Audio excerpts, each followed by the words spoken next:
Welcome back to AG Chemi Group. We are trying to break into their offices without getting caught.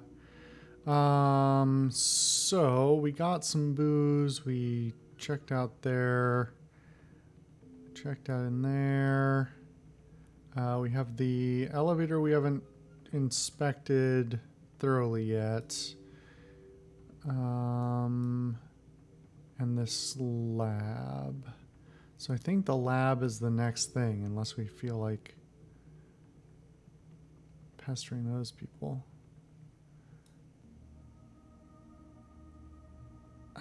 This is weird that it's out of combat. Oh. Okay. You reach out into the astral plane, beckoning to any spirits that might be listening. Eventually you receive a response. A feeling of comfort washes over you as the spirit of the hearth makes itself manifest. I am the spirit of this domain. You have summoned me, and so I am yours. How do I get up to the next floor? I know little of the next floor. It is warded against my kind. However, there is a box that climbs a tunnel, like the one you came in. If you use this box, it is on the far side of the building, but this is my domain and I see it as well as I do the rest. You said that few people ever use that elevator. Who have you seen using it? Until recently, only one, a human man. There is a pause as the spirit collects its thoughts. Now the man, but also a woman, never at the same time as the man. Last night there was a change. A group rode the elevator, towing something foul. It bled a cloud of corruption into the astral plane. I fled from it. I had no choice. It's interesting to think of technology as something that could be like, I don't know, I assume it's not literally, but, not literally in real space, but in astral space, polluting. I can feel the rawness of it oozing down from above, polluting the magic of this place. Thank you, Spirit. I have another question. Tell me about the man.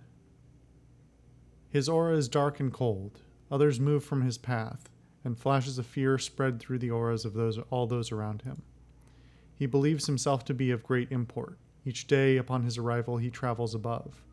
He remains in that place until the sun falls, then he leaves, to return the next day. Tell me about the woman. Her aura shines bright with energy, but I see flecks of the man's darkness beginning to take hold within her. On the rare occasions that I have seen them together, her aura reaches out to meet his. She offers her energy and brightness to him, and she does it willingly. How can she stand to feed such a connection? How she can stand to feed such a connection eludes me. But then, you physical creatures have always been a mystery to me. The woman also serves another man. She follows him, cleans for him, provides for him. He lacks the strength and darkness of the man from above, and clearly fears him, but the woman cares for him all the same. Tell me about the foulness. I can tell you a little. It was shielded from my sight. Yet such great pain and sorrow can never be fully hidden. From the cracks in its armor poured a foul cloud of wrongness and death. It left a stain on everything it passed, and I was afraid. Most terribly of all, I sensed a presence, buried deep. A twisted nexus of pain and loathing, suspended in the cloud of filth. And in the center of that cloud, awareness. How do I get into the elevator? All who enter the elevator, as you call it, first perform a ritual of entrance, a series of strange tapping motions on the pad mounted beside it. The man has done this always. After she was summoned, the woman took up the ritual as well. Do you know the ritual? No, I know little about your technology, and what I do know has not enticed me to learn more. How was this woman summoned? The summons was delivered via parchment. Ever since then, she has regularly traveled above. And what of the parchment? It was set aflame, then discarded. It was destroyed? Yet some yet remains. Where are the remains of the parchment? It was discarded along with the myriad refuse that you meat beings produce. From there, it was moved to a larger receptacle to await removal. I assume it is still there. I mean, this is obvious. I don't know. What larger receptacle? 3 receptacles sit together behind the most distant door in this room. The furthest from us now holds what you seek.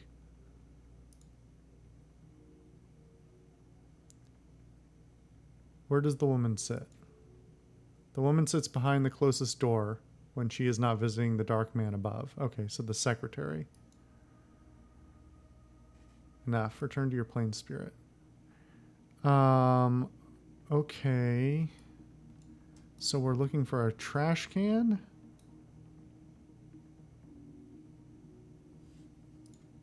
What is this?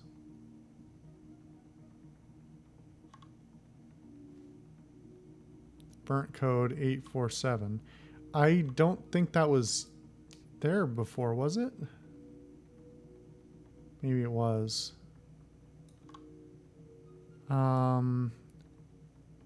We still don't know how to get into this office. And we can't get into the records terminal either. I mean... Oh, this is interesting. Maybe there's a gun in there for me. We may clear that out later. I don't know. I'm not going to pick that fight if I don't have to, though.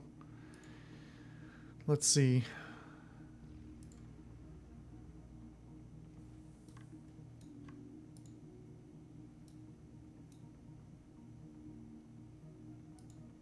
Laboratory observation. Observation console. A warning light strobes out from the console at your approach. Large white letters shriek out against red background. Warning. Toxic contaminant detected. COCl2.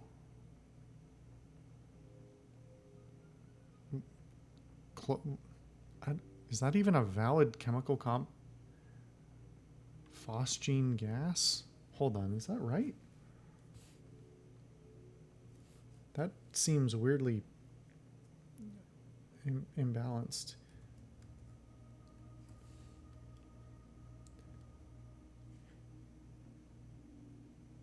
Phosgene. Nope. Yeah, COCl. Or it's so it's not, well. Huh. Oh, it's very polar. Okay. Interesting. Okay. Hazardous material override engaged. Laboratory entrances locked down.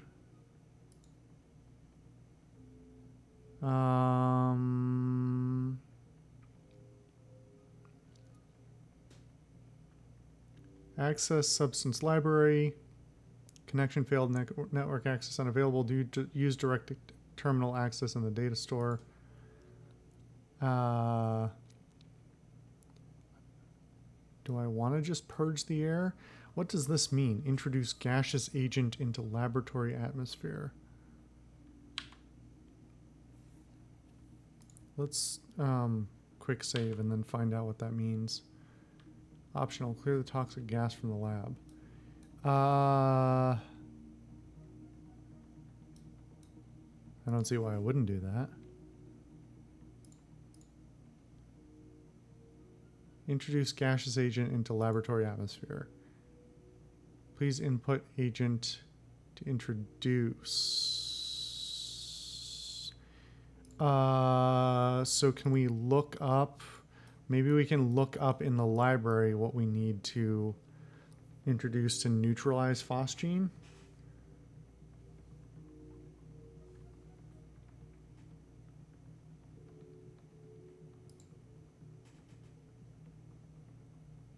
Search the archives. Commonly known as phosgene gas, a highly toxic, colorless gas that gained infamy for its use as a chemical weapon during the First World War. It is also valued as an industrial reagent and as a building block from which pharmaceuticals and other organic compounds can be synthesized. In low concentrations, its odor is reminiscent of freshly cut grass. The odor detection threshold for phosgene is 0.4 parts per million, 4 times its threshold limit value. Phosgene-related deaths are generally caused by the interaction of the gas and the proteins of the pulmonary alveoli. In case you're not familiar, that's the there's little pockets in your lungs that do the exchange of gases between your blood and your lungs, and so yeah. The end result of this interaction is the destruction of the blood-air barrier, preventing the transmission of oxygen to the blood. Death by suffocation inevitably follows. It is highly recommended that any employee working in or around this gas wear a detector badge. A suitable supply of NaHCO3, sodium bicarbonate, for liquid phosgene, and NH3, ammonia, for gaseous phosgene, must be kept on hand to neutralize spills and leakages. Okay, so we need to put NH3 into the system. It's nice that they just have a bunch of bottles that they can, somewhere in a panel that they can pump in, but I suppose if they're working with phosgene, maybe that's already something they plan to have on hand as a safety measure. What is the outcome of NH3 though? Does it care about capitalization? Introducing ammonia gas to laboratory atmosphere.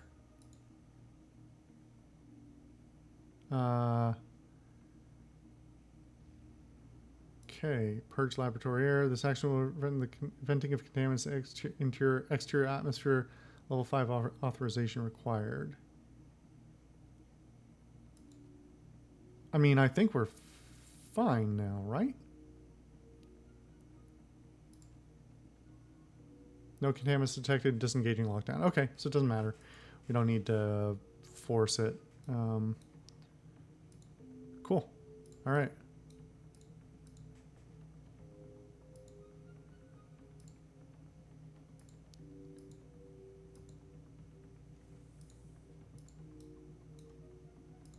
Let's see what we've got.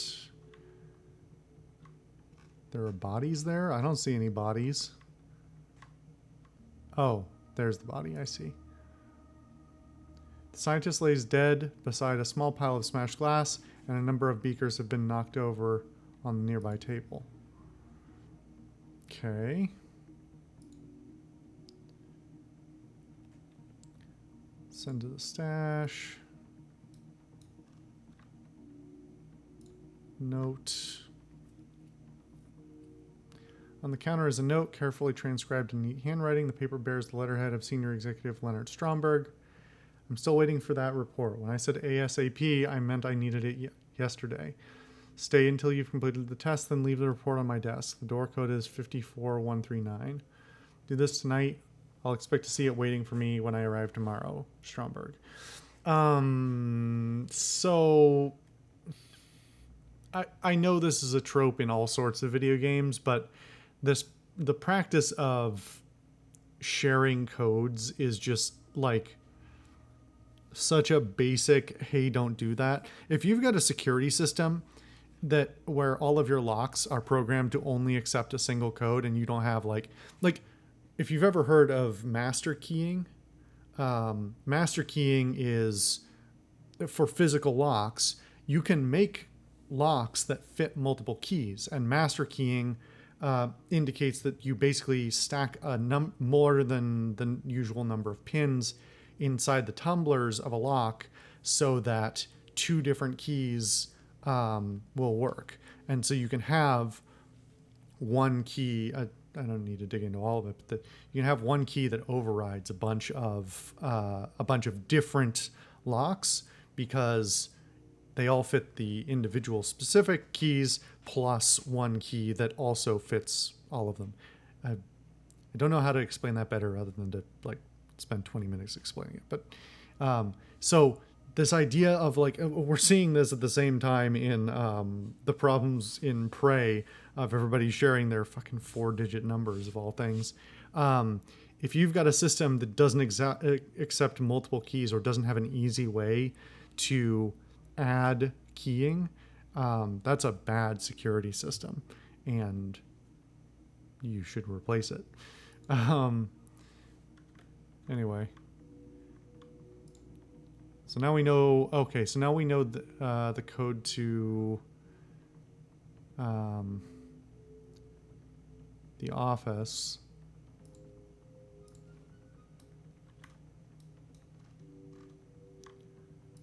Let's see, what's on this terminal? This computer is powered on, but in sleep mode. When the screen comes to life, you find a half-written text file on the screen. The timestamp is on the most recent edit, tells you that it was written just a few minutes ago. I didn't sleep last night. Doesn't look like I'm going to sleep tonight either. The last test batch failed. My fault. I got the mixture wrong. Sloppy work, Jensen. I can barely keep my eyes open. Got to try again, though. No excuses in this office. I despise relying on stimulants, but I've got no choice. I've got to keep going. Progress marches on. Starting a new batch. If Hoffhauser's pet isn't ready to be tested tomorrow, well, best not think about that. Got to concentrate. Remember lab safety. Keep alert, keep awake. One wrong move could spell disaster. I mean, this is like the equivalent of, the hastily scribbled note that then, like, has a line off of it where they passed out or whatever. It's a goofy trope that needs to stop in both like games and cinema. But especially if you're like typing it out, because clearly he got up and knocked some bottles over or something. I assume that's how the phosgene got released. Or maybe I killed him. Did I kill him by turning the power off?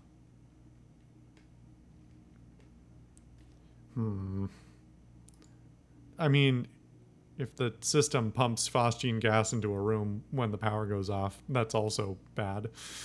Oh, there's a bunch here.